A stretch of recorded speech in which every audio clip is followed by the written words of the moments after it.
За последние 60 лет американское правительство попыталось организовать перевороты в 50 странах. Более чем в половине случаев ему это удалось. У крушения СССР и Варшавского блока было много внутренних причин, но ЦРУ годами выращивало внутренние движения для подрыва соцблока. Нестабильность, которую они создали в 90-е годы, США использовали для окружения России военными базами, потому что они понимают, Россия – это по-прежнему единственная страна, которая может уничтожить США. В 90-х Россию заставили пройти через все круги ада. Рецепт был тот же, что в Латинской Америке – разрушить экономику, здравоохранение, само государство. Их целью были только природные ресурсы.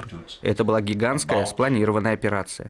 В любой момент времени в Эквадоре нашими агентами были, по крайней мере, один вице-президент, главы обеих палат парламента, несколько министров, председатель социал-демократической партии.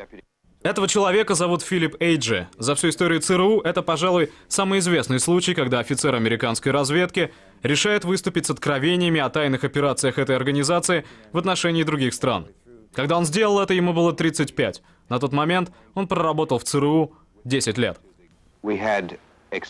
Мы проводили широкие пропагандистские операции. Так, один из главных эквадорских журналистов, Густаво Салгадо, работал на нас и публиковал наши материалы за своей подписью. Нашей задачей было создание в стране атмосферы страха и истерии. ЦРУ учредила в США Институт свободного труда совместно с транснациональными корпорациями. Мы приглашали на бесплатную стажировку профсоюзных лидеров со всей Латинской Америки. Но главное, когда они возвращались на родину, они должны были выполнять наши задания. Моим первым прикрытием была должность дипломата в посольстве. Я сразу начал проводить операции. В Эквадоре я провел 3 года, потом были Уругвай и Мексика. Там я был представителем американского правительства в оргкомитете Олимпиады 68-го года. Мне очень нравилось работать в ЦРУ поначалу. Это давало мне, молодому человеку, возможность знать то, что не знали простые люди.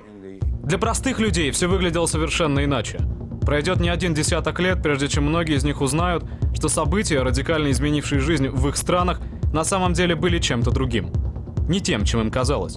Ни народной революцией, ни бунтом патриотически настроенных офицеров, ни внезапным обвалом бирж или продовольственной паникой. Что все это просто часть одной большой специальной операции, которую в отношении их государства, по указанию американского президента, провело ЦРУ.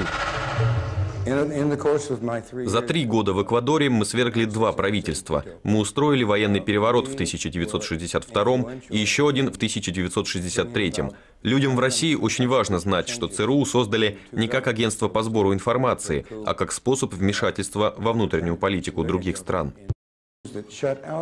Те страны, которые решились отказаться от американского контроля или даже ограничить его, могут быть уверены в том, что США попытаются сместить их правительство. Как? Если в стране выборы, будут использованы выборы. Они попробуют вмешаться и используют все виды провокаций, чтобы на них победили партии, лояльные США.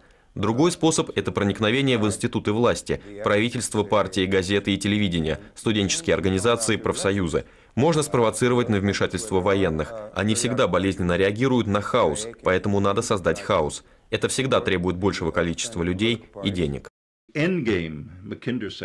Конечная цель, об этом говорил еще британский ученый Маккиндер, в историческом, географическом, экономическом соревновании главный приз в этой игре – это Россия.